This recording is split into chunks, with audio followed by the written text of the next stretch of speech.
It's Erica with C Squared Farms. It is getting hot. You can see my cheeks are flush. We've been out working this afternoon.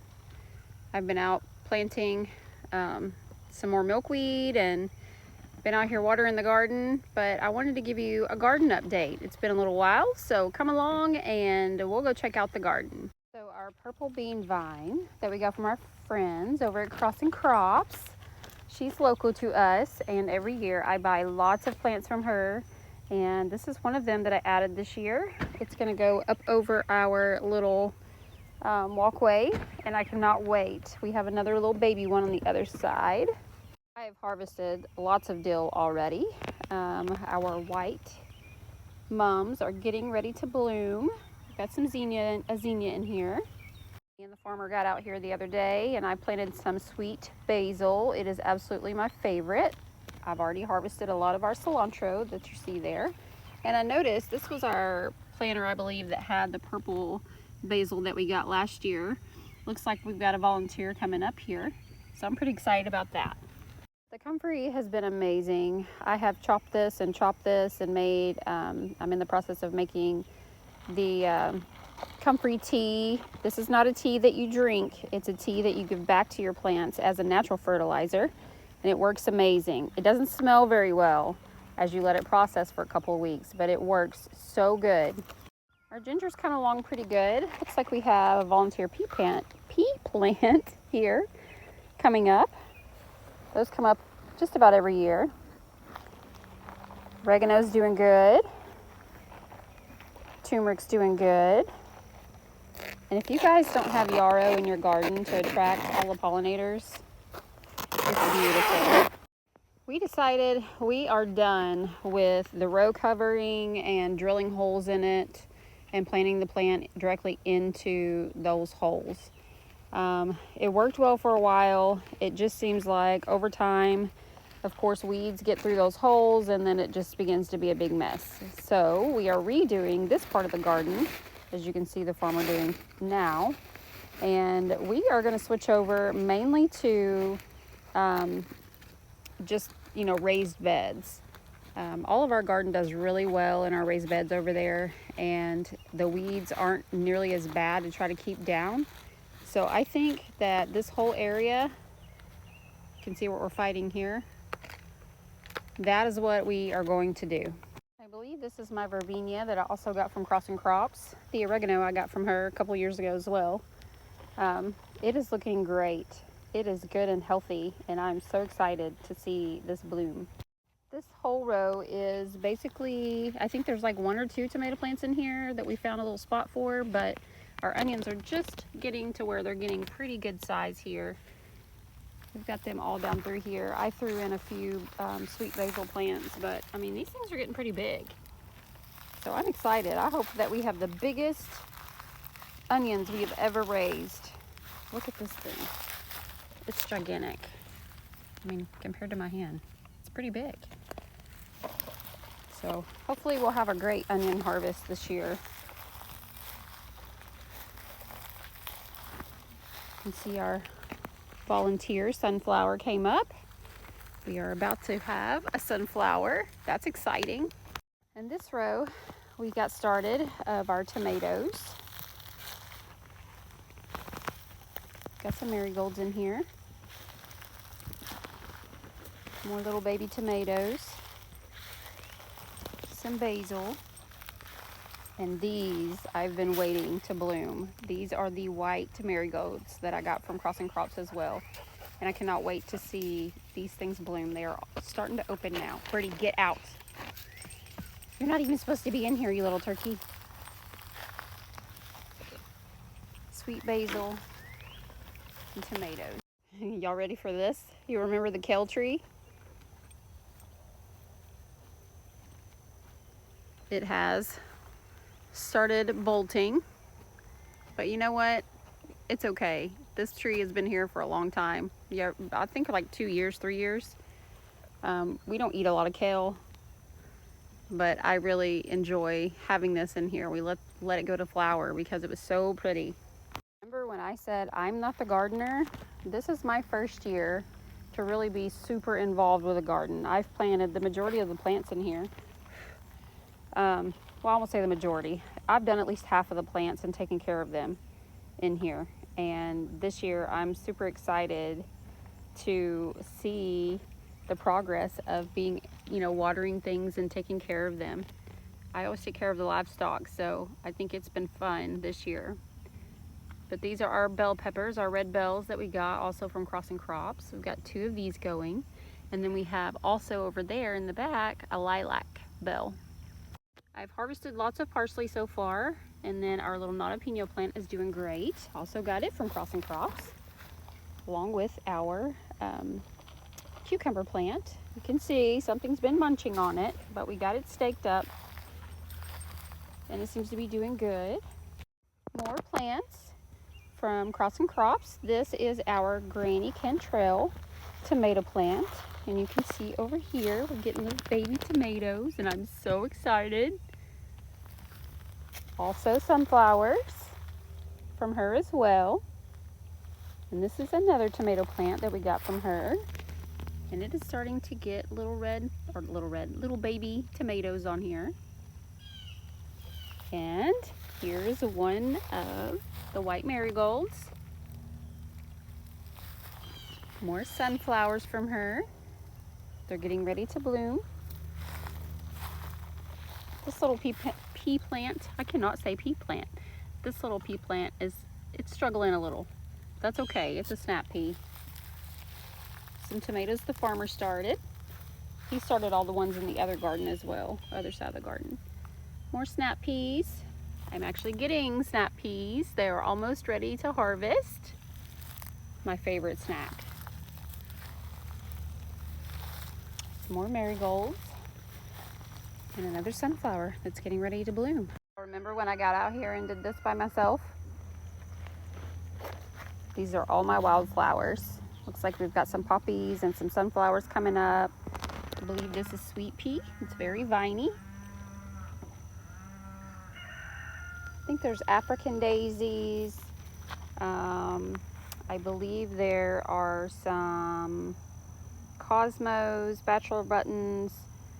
Just really wanted more like the wildflower kind of mix in here for my kids to pick. This is my old dryer drum. I love this thing. I wish I had about 100 more, just like this one. We've taken out several out of old dryers and none of them look like this one. That's okay, because they still will serve a purpose in our garden. We're going to use them to plant in. This thing has been amazing. But you can see my mums that I planted several years ago. They're gigantic, almost as tall as a dryer drum. My calendula is doing well.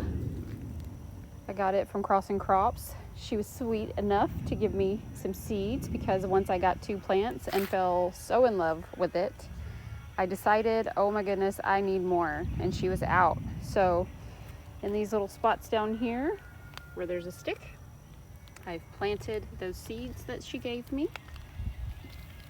And I have a few dahlias in here. Got some more calendula planted there. And over here is my hibiscus.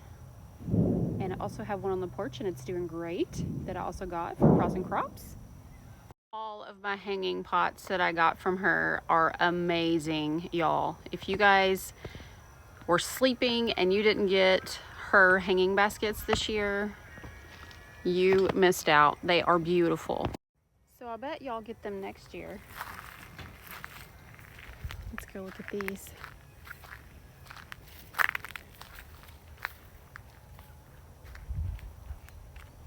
This one needs a drink. Like I said, it got super hot really quick. But, I mean, one little drink and it usually perks right back up. And I'm going to say I'm super, super proud of myself, because last year I got a eucalyptus plant and I killed it. And I have 2 because I was terrified that I was going to kill the next one. So I made sure to get 2 just in case. And they're doing well. And this is my hibiscus on the porch. It's doing great. My herbs in the herb tower are coming back. Super excited about that. I did snag 2 chamomile plants, but lots of little babies coming back in here.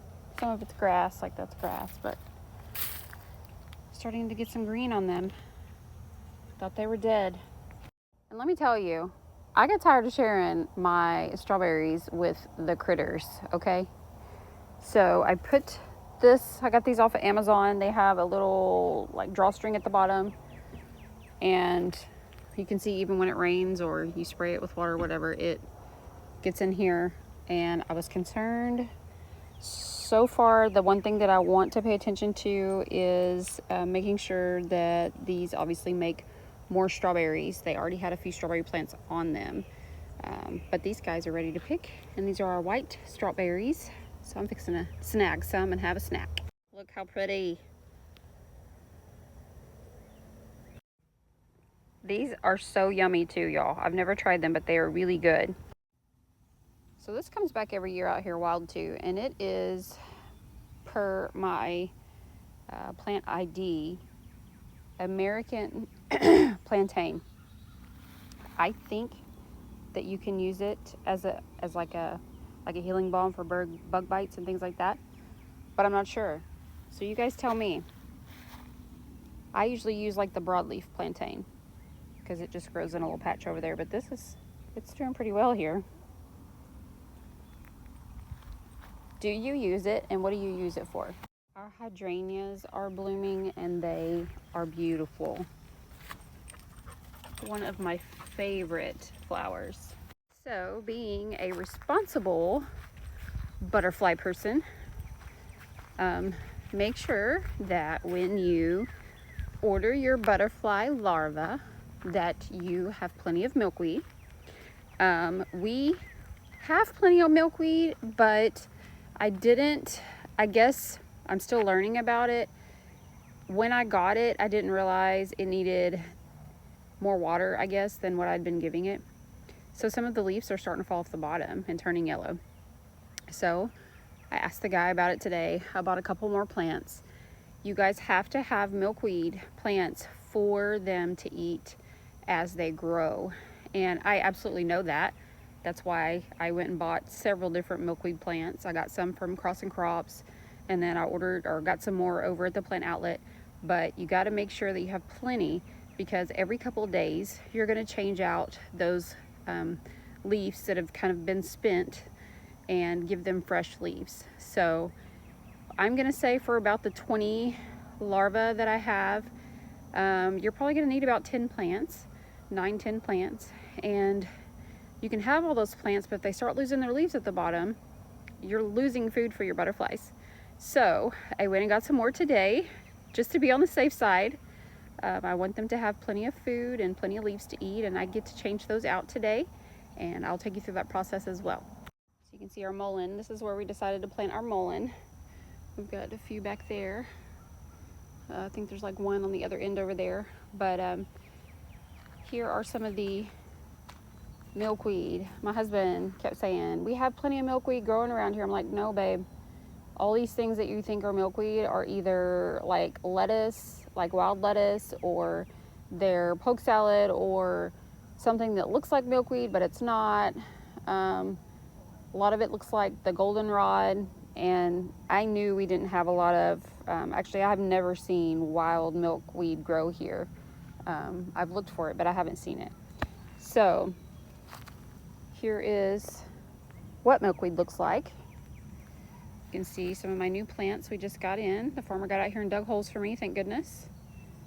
And I got more in. So we should have plenty of leaves now for the little baby caterpillars, just to make sure. You see what I'm saying about these turned yellow. So I've had these for about 2.5 weeks.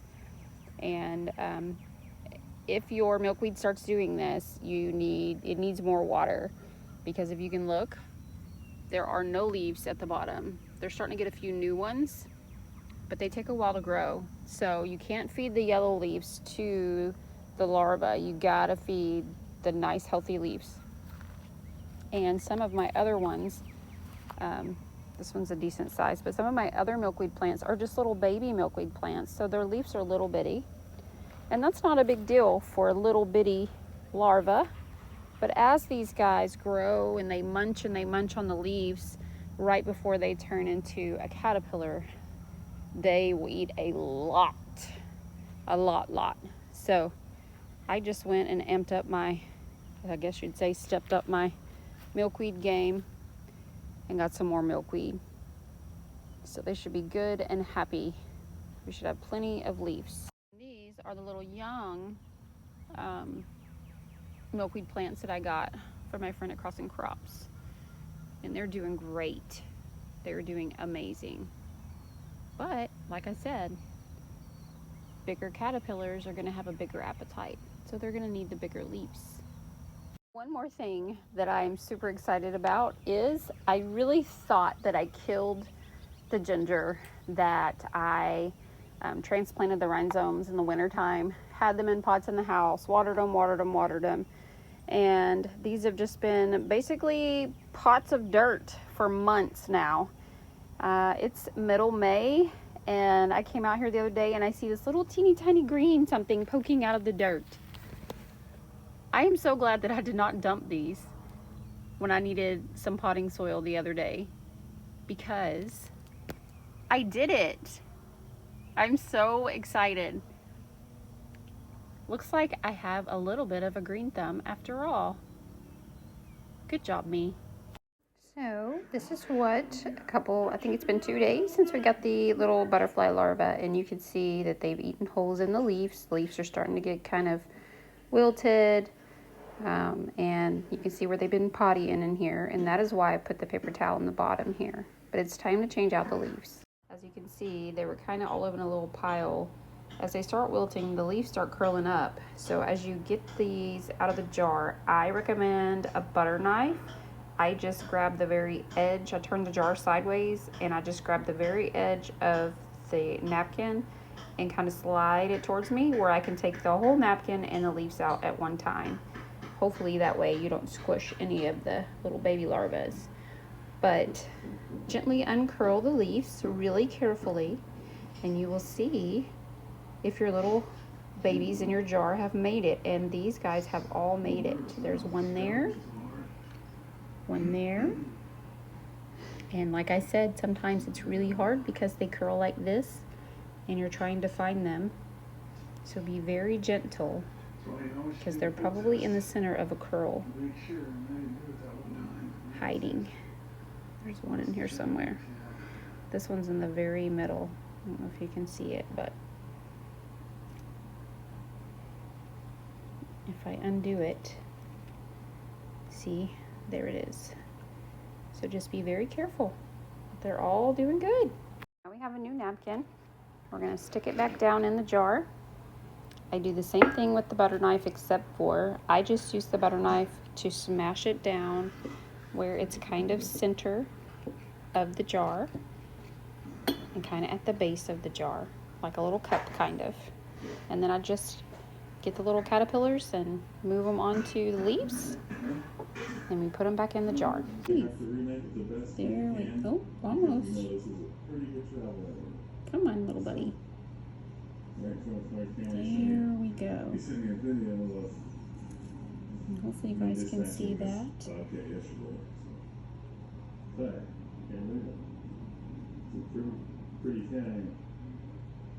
And then I'm just going to slip him back down in the jar. Alright guys, look at this guy. The Claire said there's a lot of them here, he's joking. 650. Look at that. Just holding perfectly. I got a little He's just in there minding his business. I can't control One cooperated way faster. Took me like 2 seconds. But they're growing pretty good, guys. They were just little bitty teeny tiny things just a few days ago. So I'm going to try to show you what I was talking about sliding them out. I just used the butter knife. Hopefully you guys can see. I grab the edge and I slide it towards here. Be very careful. And that way you can just grab it with your finger and you're scooping out the whole little bowl. And hopefully all the caterpillars, little larvas, are in here. Also, be careful when you open the lid. This little baby is right on the rim here, and I almost didn't see it. So make sure that it's not on your fabric if you can't find it in the jar.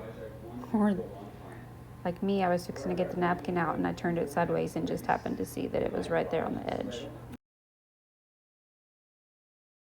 See, there's 4 in here. Super excited to announce I just went through all the jars and transferred them all over to clean napkins, paper towels, whatever, and new leaves. We started with 20, and there are 20. 20 healthy babies. This thing's gonna be good to lift whatever I want. They're hiding in there somewhere. Turn my scale on. So I think that's about it for this round of let's go see what's going on around the garden and around the farm. I hope you guys have a great rest of your weekend. Memorial Day's coming up. I hope you guys have some great fun plans and make sure you be safe. And I guess that's about it. We'll see you on the next one. Bye, guys.